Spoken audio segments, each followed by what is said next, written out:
날 때부터 맹인이었던 자가 눈을 떠서 보게 되었습니다.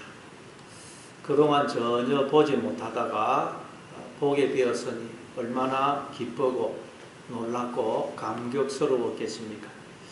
예수를 믿는 것이란 이처럼 눈이 열려서 지금까지 전혀 보지 못했던 새로운 세계, 즉 하나님의 세계를 보게 되는 것을 말합니다. 근데 날 때부터 소경이었던 이 사람이 눈을 떠보니까 새로운 세계를 본과 동시에 나의 눈을 가려서 나로 하여금 새로운 세계를 보지 못하게 하려는 세력들이 있음을 보게 됩니다.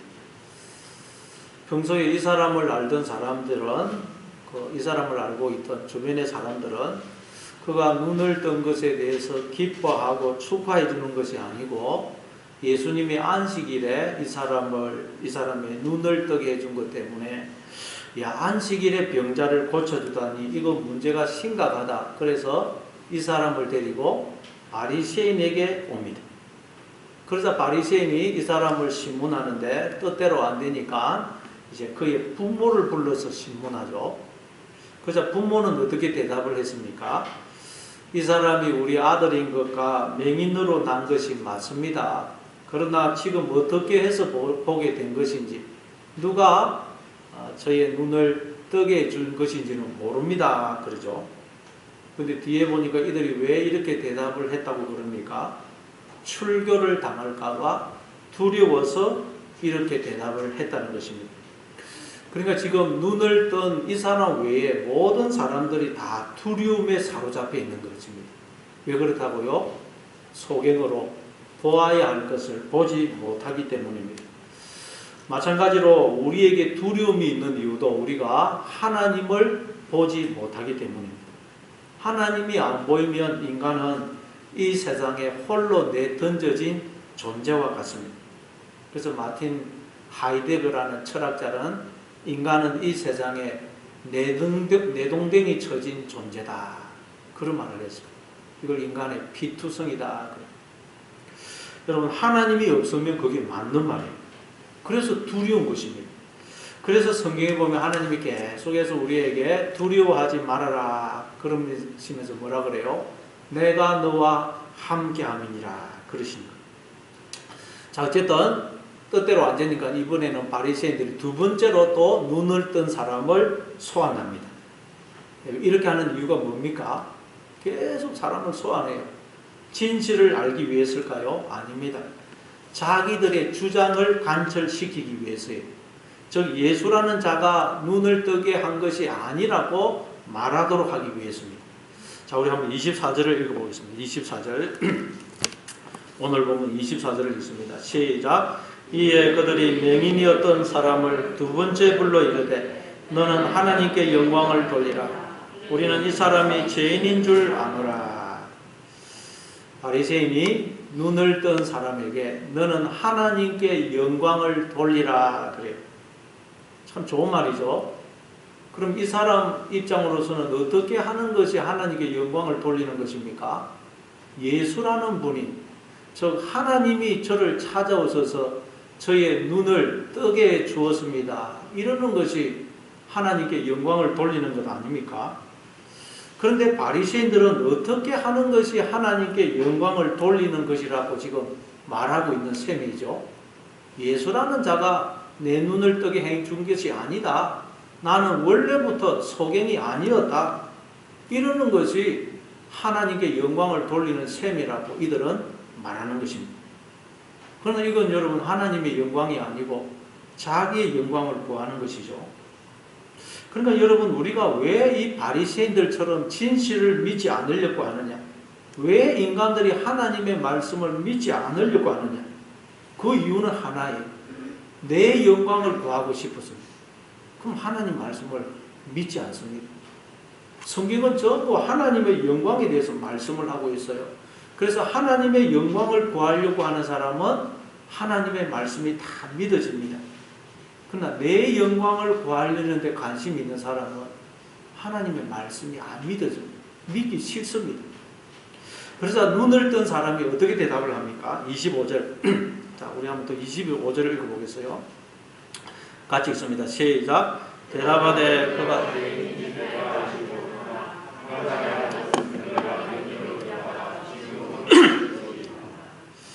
예, 참 어떻게 이렇게 말을 잘할 수 있을까 싶습니다. 뒤에 나오는 내용들을 계속 살펴보면 이 사람이 말을 얼마나 잘하는지 몰라요. 모든 것을 분명하고 명쾌하게 말을 합니다. 예, 모호한 것이 없어요. 이 사람 말하는 거 듣고 속이 후련합니다. 여기 보니까 그가 죄인인지 내가 알지 못하나 한 가지 아는 것은 내가 맹인으로 있다가 지금 보는 그것입니다. 그러니까 어떻게 하는 것이 말을 잘하는 것이냐? 말을 많이 하고 유식하게 하는 것이 말을 잘하는 게 아니고 모르는 것은 모른다 그러고 아는 것은 안다고 그러는 것이 말을 잘하는 거예요. 그런데 스스로 하나님이 되어 있는 인간들은 모르는 것도 아는 척 이야기하고 아는 것도 자랑하려고 너무 복잡하게 이야기하기 때문에 도대체 아는 것인지 모르는 것인지 알 수가 없게 되어버린 것입니다. 그래서 인간의 말은 모든 것이 혼잡하고 애매하고 불분명해요. 그래서 예수님이 이렇게 말씀하셨죠. 마태복음 5장 37절에 보면 혹시 있습니까? 네, 한번 띄워주죠.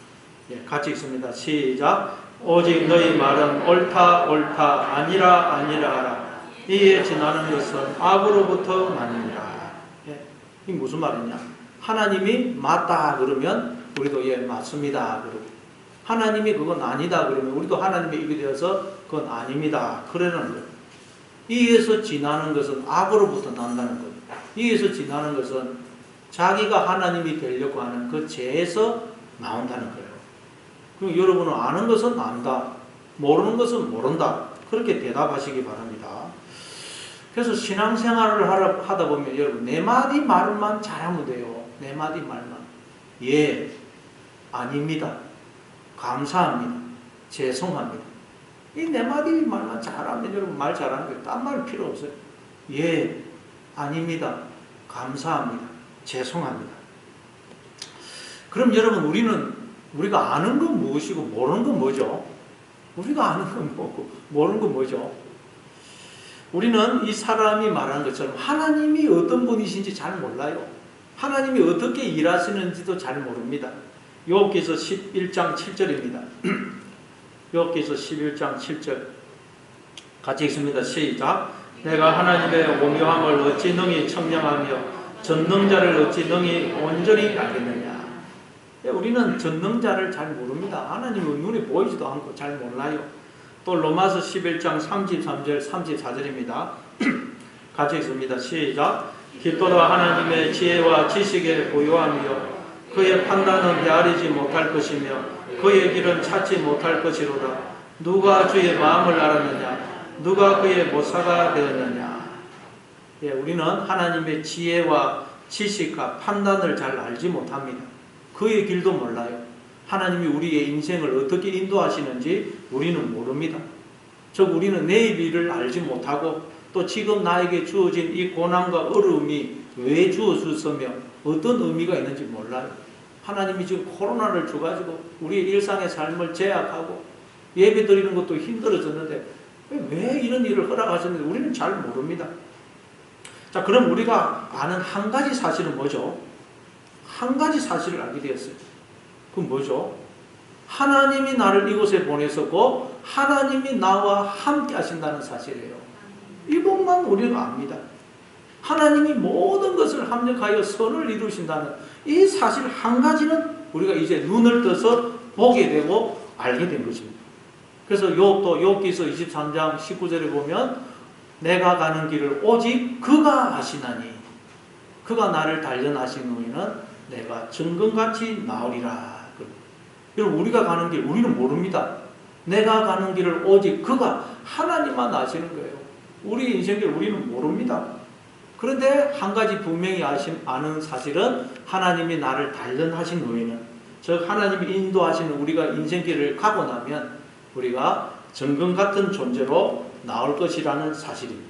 이건 우리가 분명히 안다는 거예요. 그래서 우리는 두려워하지 않는 거예요.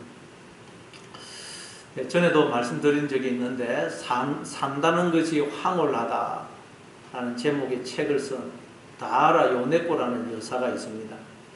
이 다하라 요네코는 어렸을 때 어머니를 여의고 자기에게 없는 것에 늘 집착하다가 절망에 빠져서 고3 때 달려오는 기차에 몸을 던져. 근데 눈을 떠보니까 병원에 죽는 줄 알았는데 살아있거든요. 그래서 어떻게 된 것인지 자기 몸을 살펴보니까 다리 2개가 잘리고 없어요. 또 팔을 보니까 왼팔이 또 잘리고 없어요. 오른팔은 보니까 있는데 이 손가락 2개가 또 엄지하고 검지가 잘리고 손가락 3개만 있어요. 건강할 때도 죽으려고 자살을 하려 했는데 이런 몸으로 어떻게 살겠어요? 그래서 죽으려고 수면제를 계속 먹습니다. 그런데 어느 날 그 병원에 전도하러 온 신학생이 전해준 성경을 들고 성경을 읽고 그러다 성경을 읽다가 하나님을 만나게 되고 이 요네코가 변하게 돼요. 그래서 이제 그 신학생과 결혼을 해서 살면서 많은 사람들에게 절망에 빠진 사람들에게 하나님의 사랑을 전하게 됩니다.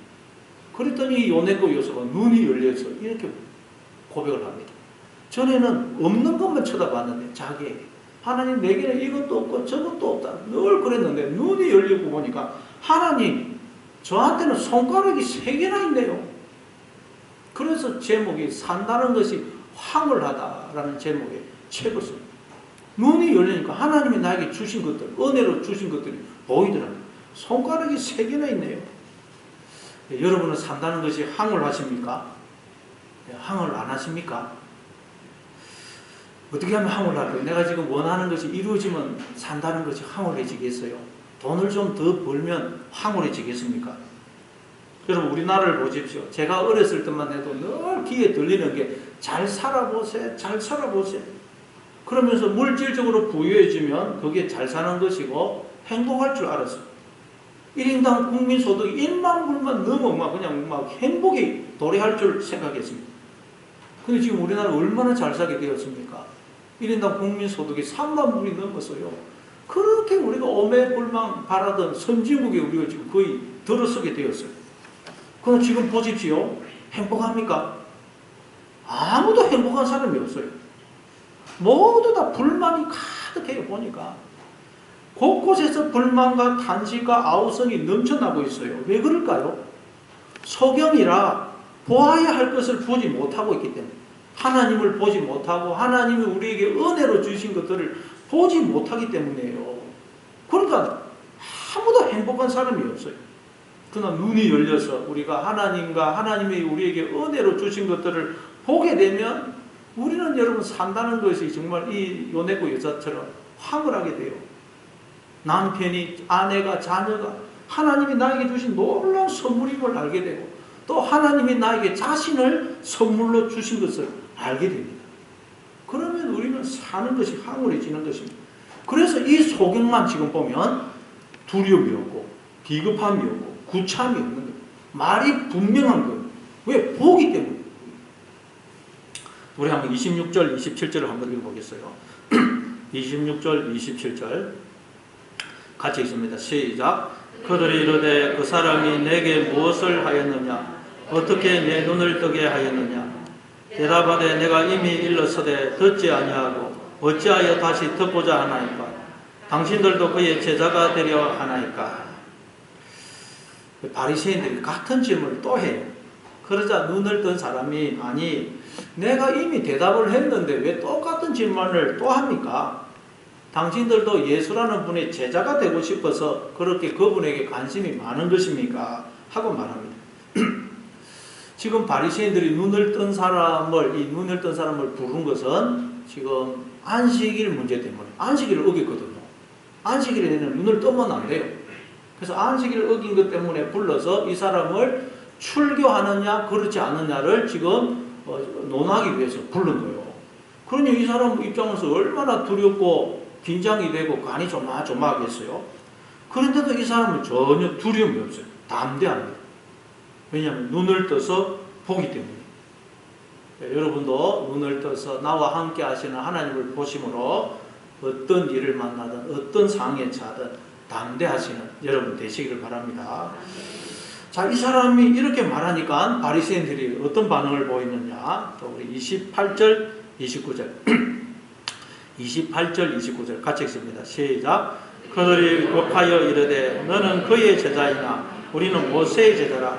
하나님이 모세에게는 말씀하신 줄을 우리가 알거니와 이 사람은 어디서 왔는지 알지 못하느라.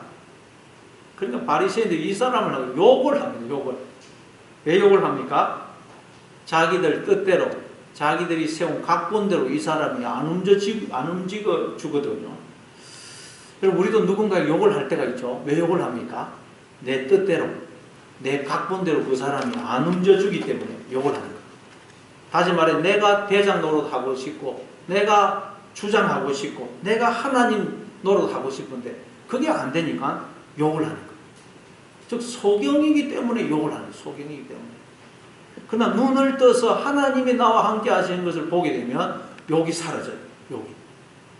그래서 욥도 그 극심한 고통과 환난 속에서 그렇게 불평과 원망과 욕을 쏟아내다가 나와 함께 하시는 하나님을 보게 되니까 어떻게 합니까? 욥이. 욥기서 42장 3절에 보니까 무지한 말로 이치를 가리는 자가 누구니까 나는 깨닫지도 못한 일을 말하였고 스스로 알 수도 없고 헤아리기도 어려운 말을 말하였나이다. 그리고 6절에 보면 그러므로 내가 스스로 거두어들이고 티끌과 제 가운데서 회개하나이다. 나와 함께 하시는 하나님을 보지 못하면 우리는 막 욕을 하게 돼 있어요. 욕을. 여러분도 나와 함께 하시는 하나님을 보심으로써 여러분의 그 입술의 욕이 축복으로 변하는 여러분 되시길 바랍니다. 자, 그런데 이들이 욕을 하면서 하는 말이 뭐냐? 욕을 하면서 하는 말이 우리 한번 28절, 29절 다시 한번 읽어볼까요? 28절, 29절 시작. 그들이 욕하여 이르되 너는 그의 제자이나 우리는 모세의 제자라. 하나님이 모세에게는 말씀하신 줄을 우리가 알거니와 이 사람은 어디서 왔는지 알지 못하노라. 우리는 너는 그의 제자지만 우리는 모세의 제자다. 하나님이 모세에게는 말씀하신 줄 우리가 알지만 이 사람은 어디서 왔는지 우리는 모른다. 그래요. 여러분 제자란 스승을 닮고 싶고 스승처럼 되기를 원하는 사람입니다. 그러기 위해서는 스승과 함께 살면서 늘 스승을 바라보고 스승이 하는 대로 그대로 따라야 돼요. 자, 그게 제자예요. 자, 그럼 여러분 우리가 늘 주목하고 그대로 따라하고 그대로 본받아야 될 우리의 스승은 누구죠? 예수님 하나님이죠. 그래서 에베소서 5장 1절에 보면 그러므로 사랑을 받는 자녀같이 너희는 하나님을 본받는 자가 되고 그래요. 우리는 하나님의 제자라는 거예요. 그래서 우리가 하나님의 제자가 되어 하나님을 그대로 본받을 수 있도록 하나님 어떻게 하시죠? 늘 우리와 함께 하세요. 그래야 우리가 늘 하나님을 바라보고 하나님을 따라할 수 있을 거 아니에요. 근데 지금 이 바리새인들은 자기들은 예수님의 제자, 하나님의 제자가 아니고 모세의 제자라는 거예요. 모세의 제자. 자기들은 하나님과 내가 어떤 과 함께 있는지도 모르고 하나님이 늘 나와 함께 하시다는 걸 이들은 모르고 있는 거예요. 그래서 이들은 우리는 모세의 제자로 하나님이 모세에게는 말씀하셨지만 이 사람은 어디서 왔는지 모른다. 그러면서 모세를 높이고 있어요. 모세를. 여러분 이들이 지금 모세를 높이는 이유가 뭘까요? 자신들을 모세의 제자로 여기는 이유가 뭘까요? 그러면 자기들이 모세의 자리를 차지할 수 있기 때문입니다. 이들이 지금 모세를 높이는 이유는 모세를 닮는 데 관심이 있는 게 아니고 모세가 가진 그 자리, 지위에 마음이 있는 거예요. 그래서 뭐만 하면 모세를 덜먹이는 거예요. 모세의 율법을 덜먹이는 거예요. 내가 모세의 율법에 대해서 제일 잘 알고 있다. 그러니 다 조용해라. 내가 모든 것을 판단하겠다. 내가 모든 걸 결정 내리겠다. 내가 대장 노릇 하겠다는 거예요. 그래서 이들은 지금 우리는 모세의 제자지만 이 사람은 어디서 났는지 우리는 모른다. 그런 거예요. 다시 말해 이들은 하나님의 아들을 두고 이는 족보도 없고 근본도 없는 사람이다. 그런 거예요.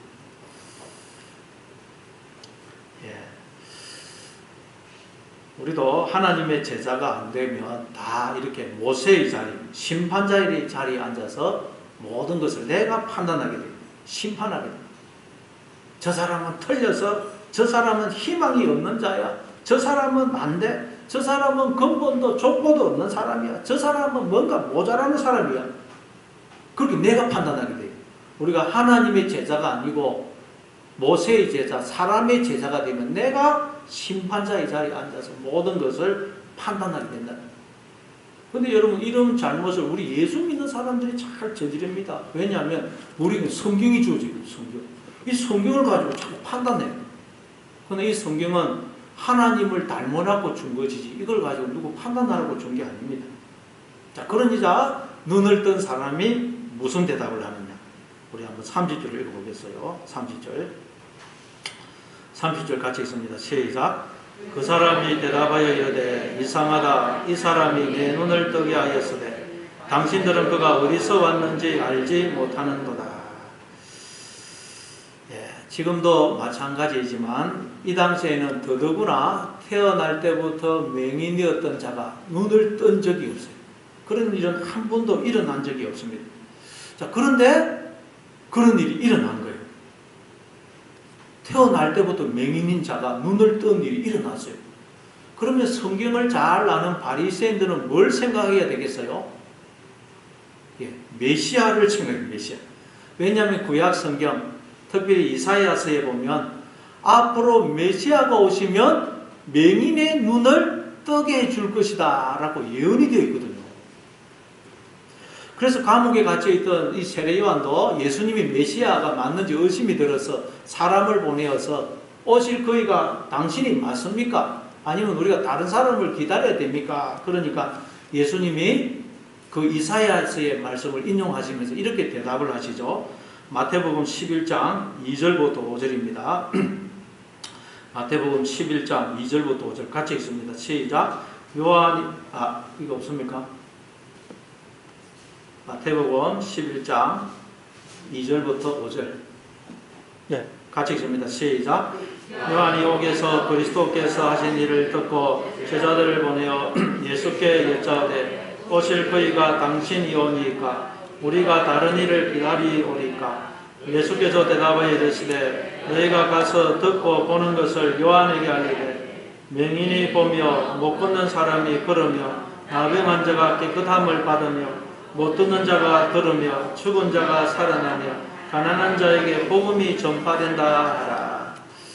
예수님은 메시아가 오시면 이런 일을 하게 될 것이다 라고 예언이 되어 있는 이사야서 말씀, 이사야서 보면 이런 내용이 굉장히 많이 나옵니다. 그 이사야서의 말씀을 인용하시면서 자신이 메시아이심을 증언하십니다. 근데 여기 보니까 메시아가 오시면 맹인의 눈을 뜨게 해줄 것이라고 되어 있죠. 그런데 그 일이 일어났어요. 그럼 이게 무슨 말이에요? 메시아가 오셨다는 말 아니에요. 하나님이 우리를 찾아오셨다는 말 아닙니까? 그렇지만 성경을 그렇게 읽고 연구하고 성경을 달달 외우고 있던 바리새인들은 맹인이 눈을 뜨는 사건을 보면서도 그리고 성경을 알고 있으면서도 메시아를 생각을 못하더라고요. 하나님이 우리를 찾아오셨구나 그렇게 생각을 못하더라고요. 그래서 눈을 뜬 이 사람이 너무 답답해가지고 아니 성경에 보면 메시아가 오시면 즉 하나님이 우리를 찾아오시면 소경의 눈을 뜨게 해줄 것이라고 되어 있지 않습니까? 그런데 그 일이 일어났는데도 왜 당신들은 그분이 어디서 왔는지 모른다고 그러느냐 지금 그러는 거예요. 소경이 더 잘 알죠. 자, 우리 한번 또 31절부터 33절까지 읽어보겠습니다. 31절부터 33절 같이 읽습니다. 시작. 하나님이 죄인의 말을 듣지 아니하시고 경건하여 그의 뜻대로 행하는 자의 말은 들으시는 줄을 우리가 아나이다. 창세 이후로 맹인으로 난 자의 눈을 뜨게 하였다 함을 듣지 못하였으니 이 사람이 하나님께로부터 오지 아니하였으면 아무 일도 할 수 없으리로다. 참 재미있는 사실은 이 사람이 처음에는 자기의 눈을 뜨게 해준 분에 대해서 이렇게까지 관심이 없었어요. 그런데 바리새인들이 계속 이 사람을 박해하고 예수가 너의 눈을 뜨게 한 것이 아니라고 말해라 막 그렇게 이야기를 압박을 하니까 오히려 이 사람이 예수님에 대해서 더 관심을 가지게 되고 예수님이 누구신지에 대해서 더 깊이 생각을 하게 되고 예수님에 대해서 점점 더 깊이 알아가게 되더라는 것입니다. 그러니까 핍박과 고난이 오니까 이 사람이 예수님에 대해서 더 알아가게 되더라는 거예요. 그렇습니다. 우리도 아무 고난, 어려움, 환난이 없고 모든 것이 평탄하면 하나님을 잘 생각하지 않습니다. 그러나 고난이 오고 이해할 수 없는 어려움과 환난이 오면 우리는 비로소 하나님을 생각하게 돼요. 하나님을 바라보게 됩니다. 하나님 어떻게 저한테 이러실 수가 있습니까? 하고 하나님께 불평, 원망을 하든지, 아니면 하나님 너무 힘들어서 죽을 것 같습니다. 하나님 저 사람이 저를 너무 괴롭게 합니다. 그러니 저 사람을 손 좀 봐주십시오 하고 탄식과 저주와 원한을 토해내든지, 어때든 고난과 환난이 오면 우리는 하나님을 생각하고 하나님을 바라보고 하나님께 마음을 토하게 되어 있습니다. 그래서 우리가 시편을 읽어보면, 야, 어떻게 하나님 앞에 이런 말을 해도 되나? 하나님께 이런 기도를 해도 되나? 그런 생각이 들 정도로 탄식하고 누구를 저주하고 원수를 갚아달라는 그런 기도를 하죠. 근데 여러분, 우리는 그런 과정을 거쳐서 하나님을 알아가게 되는 것입니다. 그러니까 하나님은 우리가 하나님 앞에 내 마음을 있는 그대로 토해내는 것을 굉장히 기뻐하십니다. 그래서 성경에 보니까 하나님이 원하시는 제사는 뭐라 그래요? 우리의 상한 마음이라는 거예요. 하나님이 원하시는 제사는 딴 게 아니고 우리의 상한 마음. 여러분, 마음이 상해 있는데 어떻게 좋은 말이 나오겠어요? 마음이 상해 있는데 탄식, 통곡, 비탄, 한탄, 저주 이런 것이 나오는 거예요. 근데 하나님은 그걸 받으신다는 거예요.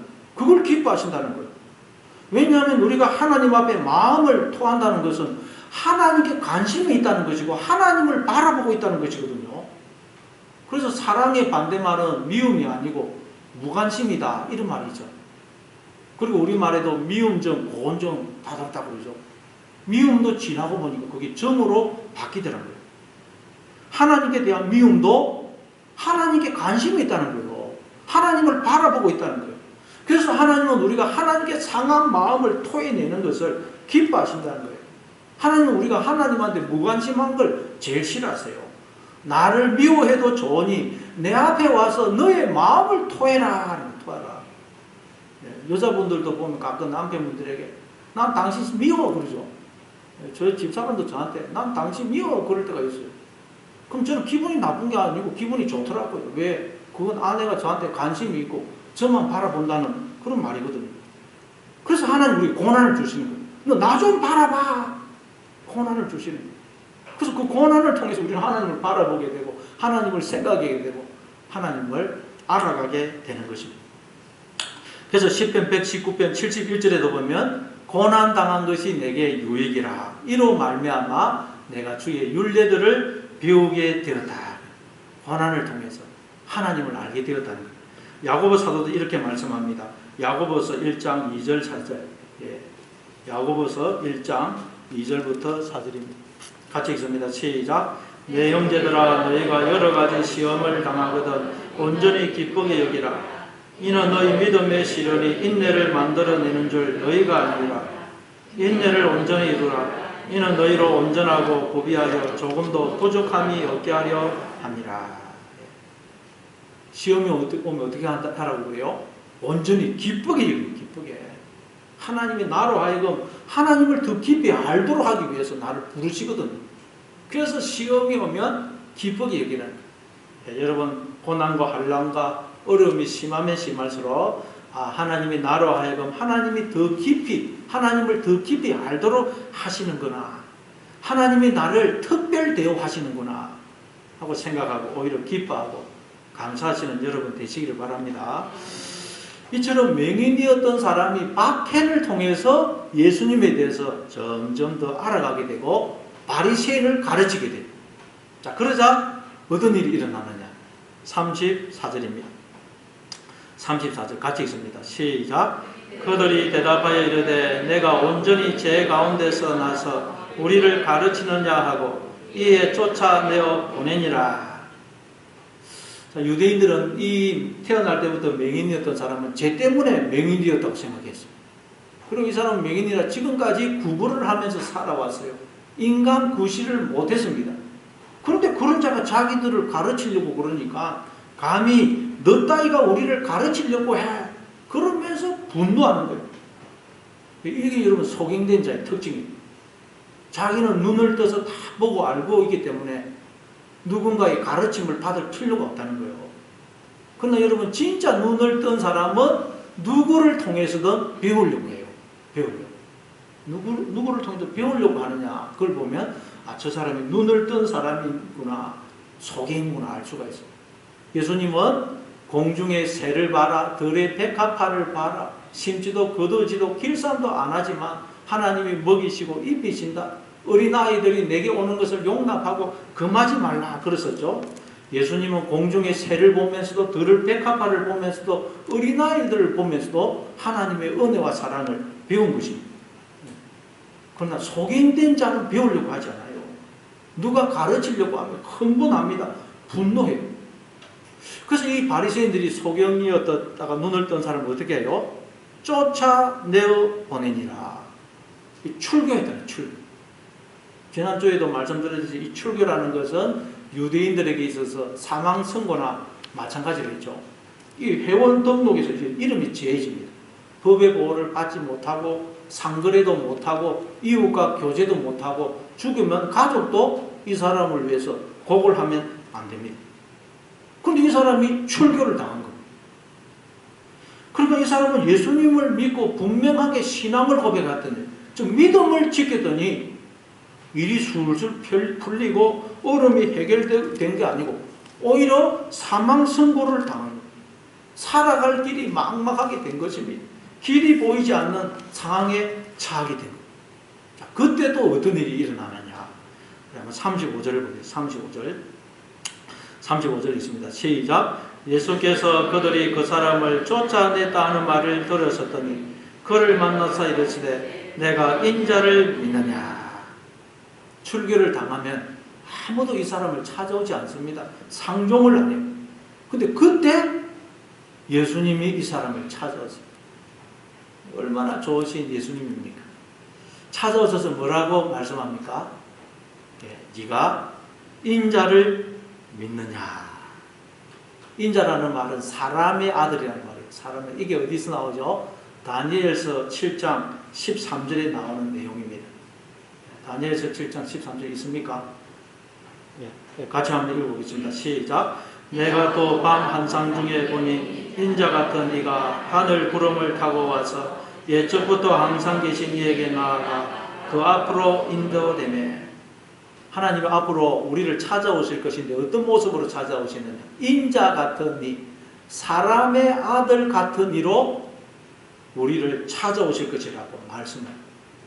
하나님이 우리를 찾아오시는데 왜 인자 같은 이, 사람의 아들 같은 이로 찾아오실까요? 자, 마태복음 1장 23절에 보니까 그 답이 나오죠. 마태복음 1장 23절에 보니까 보라 처녀가 잉태하여 아들을 낳을 것이요 그의 이름을 임마누엘이라 하리라 하셨으며 이를 번역한즉 하나님이 우리와 함께 계시다 함이라. 그러니까 하나님이 우리를 찾아오시되 왜 인자 같은 이, 사람의 아들 같은 이로 찾아오신다고요?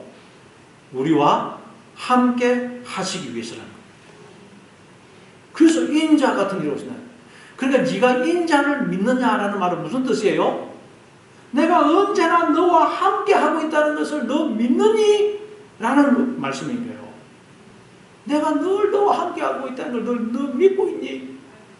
그러니까 주님은 우리가 두려움, 불안, 염려, 걱정에 사로잡힐 때마다 미움, 정오, 낙심, 절망에 사로잡힐 때마다 질병, 경제적인 어려움, 자녀 문제, 가정의 문제, 여러 가지 오해와 억울함을 당하고 욕을 듣고 상처받고 낙심에 있을 때마다 우리를 찾아오셔서 네가 나를 믿느냐? 내가 늘 너와 함께 하고 있다는 것을 너 믿고 있니? 하고 물으시는 거예요. 여러분 주님이 나와 함께 하신다는 것을 믿는다면 우리가 두려워할 것이 뭐가 있고 염려할 것이 뭐가 있고 낙심할 것이 뭐가 있겠어요? 누구를 미워하고 증오할 것이 뭐가 있겠어요? 우리가 어떻게 잘못된 생각, 잘못된 행동을 할 수가 있겠어요? 그러니까 우리의 모든 문제는 주님이 나와 함께 하신다는 것을 믿지 못하는 데서 비롯되는 거예요. 자, 네가 인자를 믿느냐? 내가 늘 너와 함께 하고 있다는 것을 네가 믿느냐? 그러니까 이 소경이 뭐라 그래요? 자, 36절입니다. 같이 읽습니다. 시작. 대답하여 이르되 주여 그가 누구시오니까 내가 믿고자 하나이다. 36절 다시 한번 36절 같이 읽습니다. 시작. 대답하여 이르되 주여 그가 누구시오니까 내가 믿고자 하나이다. 우리 같으면 뭐라고 하겠어요? 인자가 누군지 한번 보고 믿을만 하면 믿겠습니다. 그렇지 않겠어요? 요즘 얼마나 사람들이 약속 바릅니까? 그런데 이 사람은 그가 누구십니까? 제가 믿고자 하나이다. 이 사람은 믿고자 하는 마음이 준비가 되어 있어요. 이미 결단이 되어 있어요. 순종할 마음이 준비가 되어 있는 거예요. 야, 이 사람 제가 보면 볼수록 놀라워요. 어떻게 이런 사람이 있나 싶어요. 태도가 분명해요. 여러분도 하나님 앞에 태도가 분명하기를 바랍니다. 하나님 제가 말씀에 순종하겠습니다. 무슨 말씀을 하시든지 제가 순종하겠습니다. 그러고 하나님 앞에 나와야 돼요. 우리가. 그래서 예수님이 뭐라고 말씀을 하시느냐. 37절 37절을 읽습니다. 37절 시작. 예수께서 이르시되 내가 그를 보았거니와 지금 너와 말하는 자가 그이니라. 네가 그를 보았거니와 지금 네하고 말하고 있는 그가 바로 메시아다.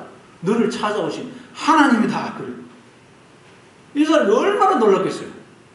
아무것도 모르고 이야기하고 있는데 이야기하고 있는 이 사람이 나를 찾아오신 하나님이라는 거예요. 메시아라는 거예요. 여러분 이 사람의 태도가 분명하니까 예수님도 분명하게 말씀을 하는 거예요. 여러분 왜 우리가 하나님 말씀이 잘 안 들립니까? 태도가 분명 안 하기 때문이에요. 생각이 복잡하고 마음이 나눠져 있거든요. 여러분 주파수가 오지면 이게 주파수가 안 맞으면 주파수 그게 신호가 안 잡히죠. 마찬가지입니다. 하나님의 말씀하시는데 우리 태도가 분명 안 하면 하나님 말씀이 안 들려요. 하나님 말씀이 왜 안 들리느냐? 하나님이 왜 눈에 안 보이느냐? 태도가 분명하지 않기 때문에. 여러분 태도를 분명히 하심으로 하나님의 말씀이 분명하게 들리고 하나님이 뚜렷이 보이기를 바랍니다. 태어날 때부터 맹인이었던 이 사람은 이제 비로소 눈을 떠서 모든 것을 새롭게 보고 있습니다. 하늘과 땅과 바다도 산과 들도 나무도 풀도 구름도 사람도 다 처음 보는 것들입니다. 얼마나 신기하겠어요. 그러나 이 사람이 눈을 떠서 보아야 할 가장 중요한 것은 뭐겠어요? 바로 나와 함께 하시는 하나님이에요. 근데 드디어 이 사람은 나와 함께 하시는 하나님을 보게 된 것입니다. 우리도 마찬가지입니다. 어느 날 보니까 내가 이 세상에 태어나 있어요. 모든 것이 새로워요. 모든 것이 다 처음 보는 것들입니다. 그러나 우리는 이 모든 것들을 통해서 누구를 발견하게 해야 된다고요? 나와 함께 하시는 하나님을 발견해야 됩니다. 그렇게 하라고 예수님 우리 눈을 열어주신 거예요. 그래서 우리가 눈이 열려서 보니까 나는 그동안 전혀 모르고 있었는데 상상도 못하고 있었는데 그동안 항상 하나님이 나와 함께 하셨다는 거예요. 그게 여러분 이하고 지금 말하고 있는 그가 메시아다 하나님이라는 거예요. 알고 봤더니 하나님이 언제나 나와 함께 하셨다는 거예요. 창세기 28장에도 보면 야곱이 형 에서를 피해서 바단 아람으로 도망가다가 베델에서 잠을 자죠. 잠을 자다가 꿈을 꿨어요. 꿈에 하나님이 나타나가지고 나는 네 조상의 하나님 너의 하나님이다. 야곱아 내가 늘 너와 함께 하면서 너를 지키고 너를 이곳으로 돌아오게 할 테니 너는 아무것도 두려워하지 말아라. 야곱이 놀래가지고 일어나가지고 어떻게 해요? 두렵도다 이곳이요 하나님이 여호와께서 과연 여기 계시거늘 내가 알지 못하였도다. 이는 다름 아닌 하나님의 집이요 하늘의 문이로다. 야곱도 하나님이 자기와 함께 하신 걸 모르고 있다고 알게 된 거예요. 얼마나 놀래가지고 두렵도다. 여러분 늘 나와 함께 하신 이 하나님을 늘 기억하고 보시는 여러분 되시기를 바랍니다. 자, 그래서 이 사람이 어떻게 합니까? 어떻게 하느냐? 나와 함께 하시는 하나님을 보게 되었어요. 그래서 어떻게 하느냐? 38절입니다. 시작. 이르되 주여 내가 믿나이다 하고 절하는지라. 야곱도 꿈에서 하나님을 만나자 하나님이 나와 함께 하신 걸 알자 벽에 있던 그 기둥을 돌을 기둥으로 세고 기름을 붓고 하나님 예배하죠. 이 사람도 하나님이 나와 함께 하신 걸 알게 되자 하나님을 예배하게 돼요. 절을 했다는 말은 하나님을 예배했다는 거예요. 하나님을 경배했다는 거예요. 그러니까 우리가 하나님을 예배해야 된다, 경배해야 된다 그러는데 하나님을 예배하는 게 뭘까요? 하나님을 예배한다는 건 딴 게 아니에요. 내가 올라가 있던 하나님 자리에서 내려오고 하나님을 하나님 자리에 올리고 나는 하나님의 발등상 아래로 하나님의 발밑으로 내려오는 거예요. 내가 올라간 하늘의 자리에서 내려와서 땅의 자리로 내려와서 오직 하나님만 낭망하는 것. 그게 하나님을 예배하는 것입니다. 하나님을 하나님 자리에 모시고 나는 내가 있어야 할 그 자리, 그 자리에서 하나님을 낭망하는 것. 그게 예배예요, 예배. 늘 하나님을 예배하시는 여러분 되시기를 바랍니다. 39절도 한번 읽어보겠습니다. 39절 같이 있습니다. 시작. 예수께서 이르시되 내가 심판하러 이 세상에 왔으니 보지 못하는 자들은 보게 하고 보는 자들은 명인이 되게 하려 함이라 하시니. 예수님은 세상을 심판하러 오셨다 그래요. 또 다른 데 보면 세상을 구원하기 위해서 오셨다 그러죠. 요한복음 3장 17절에 보면 하나님이 그 아들을 세상에 보내신 것은 세상을 심판하려 하심이 아니요 그로 말미암아 세상이 구원을 받게 하려 하심이라. 여기서는 세상을 심판하러 온 게 아니고 또 세상을 구원하러 오셨다 그래요. 그런데 오늘 본문에는 세상을 심판하러 왔다 그러죠. 여기에 대해서는 전에 한번 말씀드린 적이 있죠. 이건 무슨 말이냐? 인간들은 다 심판 아래에, 저주 아래에, 사망 아래에 놓여져 있어요. 인간들은 다 죽을 병에 걸려져 있습니다. 자, 그러면 병을 고치기 위해서는 어떻게 됩니까? 먼저 정확한 진단을 해야 됩니다. 그리고 그 진단에 맞는 처방을 해야 됩니다. 자, 그러면 예수님이 오셔서 우리를 구원하기 위해서, 죽을 병을 고치기 위해서는 먼저 진단을 해야 되는데 예수님 어떻게 진단을 하시겠어요? 너희는 지금 하나님을 떠나 저주와 사망 아래에 놓여져 있어. 죽을 병에 걸려 있어. 너희는 다 소경이 되어 있어. 그렇게 진단을 내리시겠죠. 그리고 그 진단에 따라 또 처방을 내립니다. 그 처방은 뭐겠어요? 그러니 너희는 하나님께로 돌아와. 오직 하나님만 바라보고 하나님만 의지해. 하나님 말씀에 순종해. 처방을 내린 거예요. 여러분, 우리는 다 눈을 떠서 본다고 생각했습니다. 나는 아무 문제도 없다고 생각했어요. 근데 예수님의 진단은 나는 소경이라는 거예요. 그래서 그 예수님의 진단과 처방은 마치 나에게 심판을 내리는 것처럼 여겨지는 거예요. 예를 들어서 나는 멀쩡하다고 생각하는데 병원에 가서 검사를 했더니 의사가 암이래요. 암. 그러면 그건 정확한 진단인데 그게 나한테는 마치 심판을 내리는 것처럼 느껴지는 거예요. 그걸 두고 예수님이 내가 이 세상을 심판하러 왔다는 거예요. 내가 너희들에게 정확한 진단과 처방을 내려서 너희를 구원하러 왔다. 너희의 죽을 병을 고치러 왔다. 그 말이에요. 예. 자, 그래서 예수님이 뭐라 그래요? 우리 한번 39절을 다시 한번 읽어보겠습니다. 39절 시작. 예수께서 이르시되 내가 심판하러 이 세상에 왔으니 보지 못하는 자들은 보게 하고 보는 자들은 명인이 되게 하려 함이라 하시니라. 보지 못하는 자들은 보게 하고. 이게 무슨 뜻이겠어요?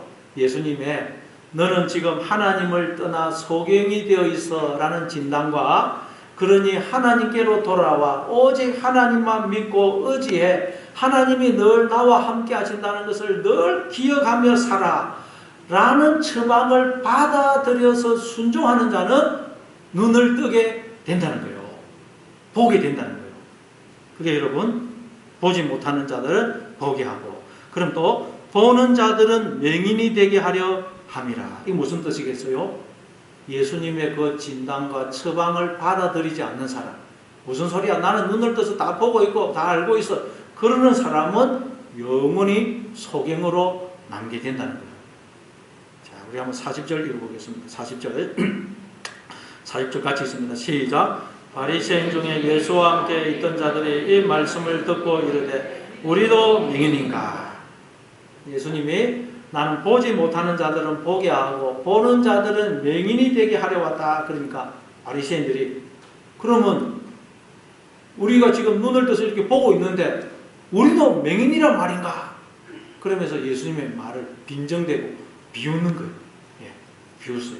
자, 그러자 예수님이 뭐라고 말씀하냐? 예수님이 41절. 자, 41절 마지막으로 읽습니다. 같이 읽습니다. 시작. 예수께서 이르시되 너희가 명인이 되었다라면 죄가 없었으려니와 본다고 하니 너희 죄가 그대로 있느니라. 예수님의 그 진단과 처방을 받아들여서 하나님 저는 어둠이고 소경이니 하나님이 저의 빛이 되어주세요 하고 하나님 앞에 나오는 사람들은 눈을 뜬 자요 죄가 없게 된다는 거예요. 그러나 나는 눈을 떠서 다 보고 다 알고 있다 그러면서 하나님 앞에 나오지 않는 자는 영원히 소경으로 남게 된다는 거예요. 그러니 늘 하나님 앞에 하나님 저는 어둠이고 소경이니 하나님이 저의 빛이 되어주세요 하고 늘 하나님을 바라보심으로 하나님의 세계를 살아가는 여러분 다 되시기를 바랍니다. 아버지 하나님